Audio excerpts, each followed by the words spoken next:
2022 and 2025. In October 2022, the first major explosion shattered the road deck. Fuel tankers on the side of the road caught fire. Traffic was partially restored shortly afterward. But the bridge entered a cautious operational regime for the first time, lasting for months. The second blow came in July 2023. The attack was carried out from the sea by the 13th Main Directorate of the Military Counterintelligence Directorate of the Ukrainian Security Service. Approximately 200 surface-type unmanned sea vehicles were used in the operation. Road sections were damaged again, and repairs took months. Fully reopened, announcements always came with a caveat. Speed limits, weight restrictions, and phased traffic flow began to cast a shadow over every convoy. Repairing the bridge is easy, but who will ensure the risk for that bridge? Even if the bridge appears to be technically operational, another invisible meter has come into play on the ground. Reliability. The true strength of a logistics artery cannot be reduced to the simplicity of, did it pass or not?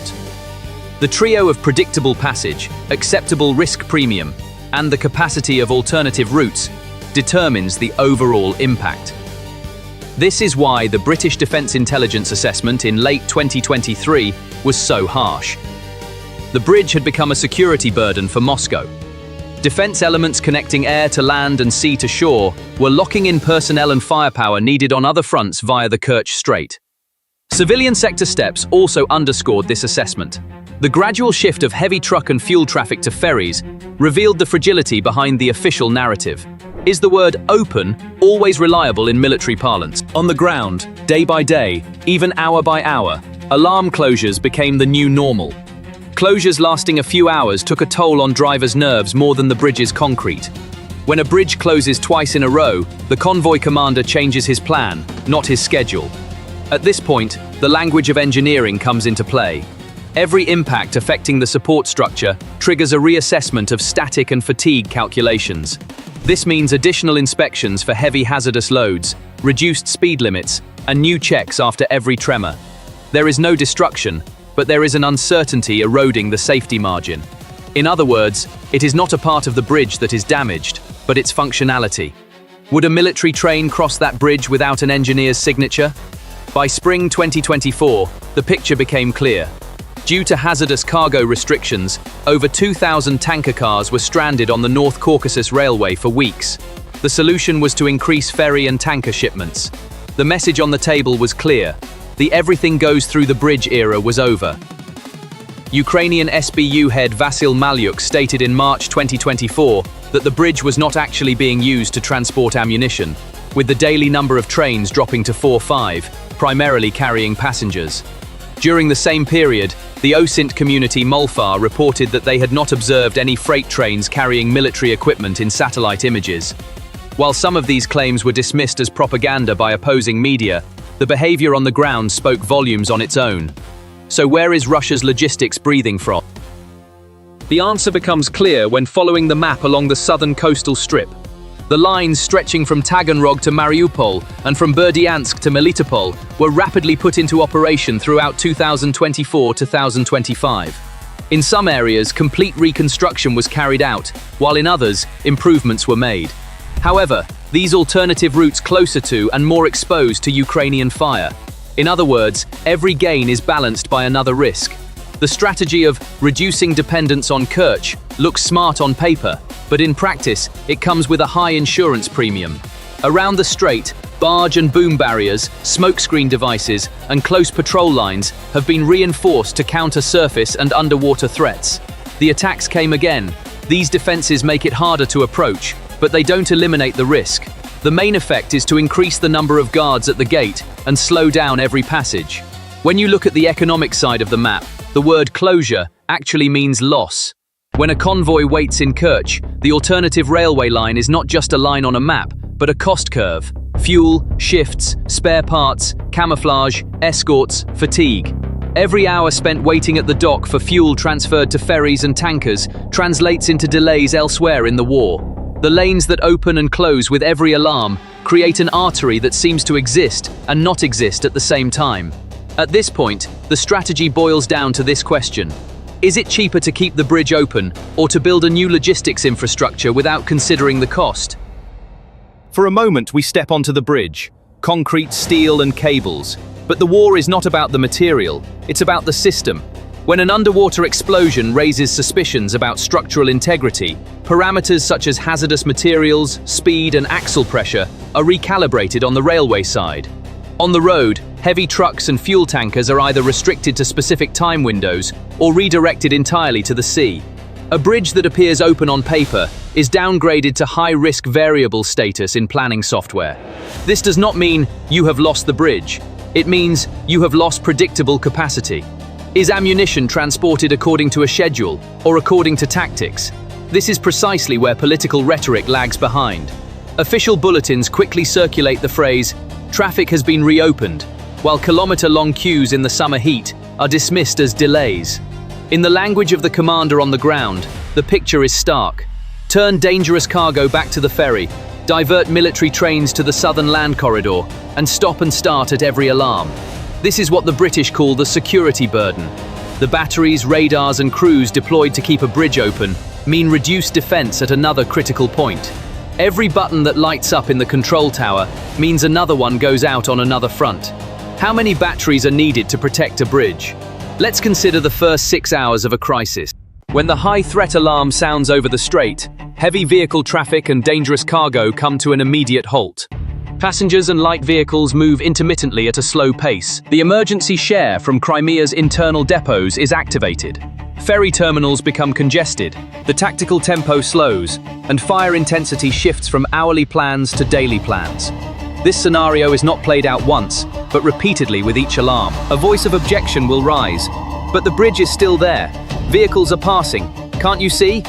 Yes, the bridge is still there in the photo.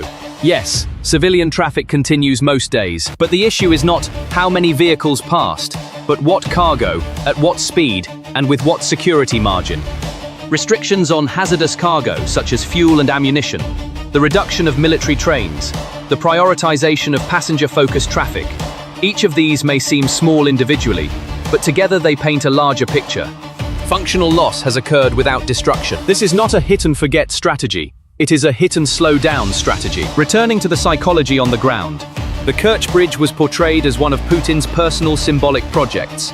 Therefore, every alarm is not just a disruption of a route, but also of a narrative.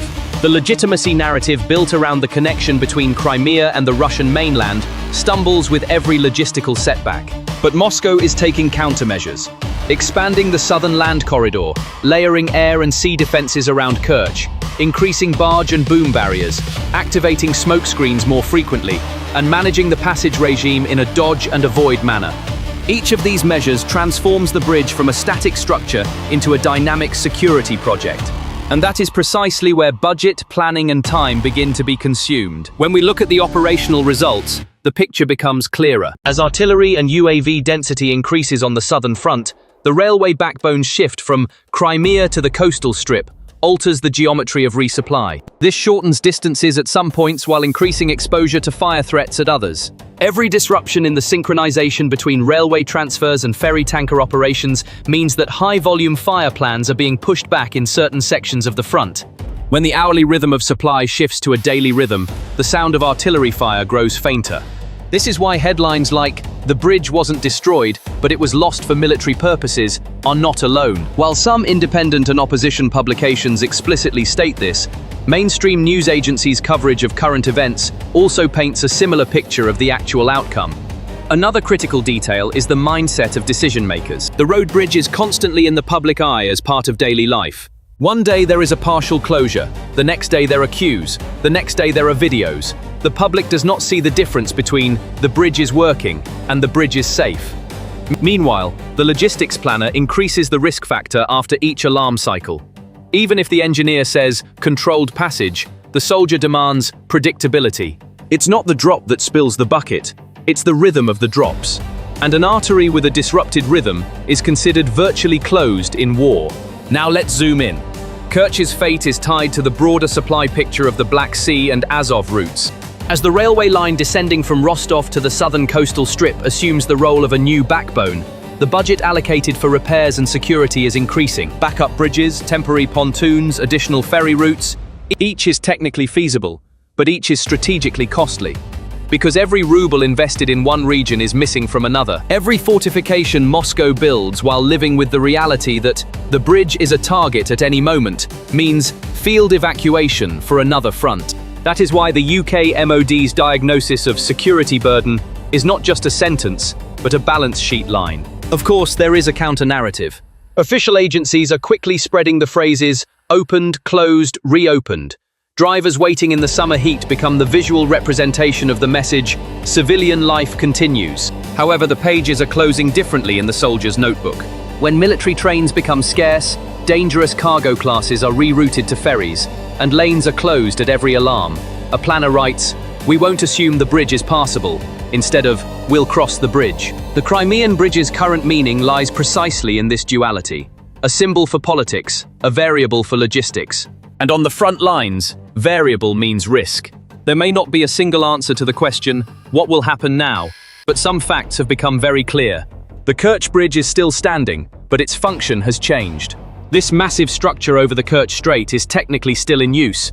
However, its reliability is seriously in question. Following the major attacks in 2022 and 2023, air threats, UAV and sea drone attacks against the bridge have become a permanent new normal. Today, the bridge is closed to vehicles weighing over 5 tons, and the passage of military convoys is both risky and slow. This makes it a strategic but now high-risk artery in Russia's eyes. In other words, Kerch is standing but logistically paralyzed. The southern land corridor, alternative or new risk? Russia is shifting its focus to the southern land route to reduce its dependence on Kerch. However, this route falls within the range of Ukraine's long-range weapons, including HIMARS, SDB, AASM, and ATACMS. While some sections of the southern corridor are closer to the front lines, reducing the logistics route, the risk of crossing under fire increases. Thus, the alternative Moscow sees as a solution comes with new vulnerabilities. The sea route is expanding, but is dependent on weather conditions and the threat of UAVs. Restrictions on the bridge have placed a new burden on ferry and tanker traffic. Military-civilian transport operations using floating platforms across the Black Sea and the Sea of Azov are increasing day by day. However, these routes are both dependent on weather conditions and vulnerable to UAV attacks. In particular, Ukraine's recent attacks on ports, docks, and moving ships using maritime drones are testing Russia's maritime security capabilities. Even a slowdown in all transportation during a stormy week directly affects troop rotations and ammunition resupply. Engineers and commanders are back on the scene with every alarm. Every time there is an attack on the Kerch Bridge, it is not just missile and drone threats that come into play. Engineers' emergency damage assessment, security experts' traffic diversion protocols, and command-level decision algorithms are also reactivated. The trucks waiting in the field,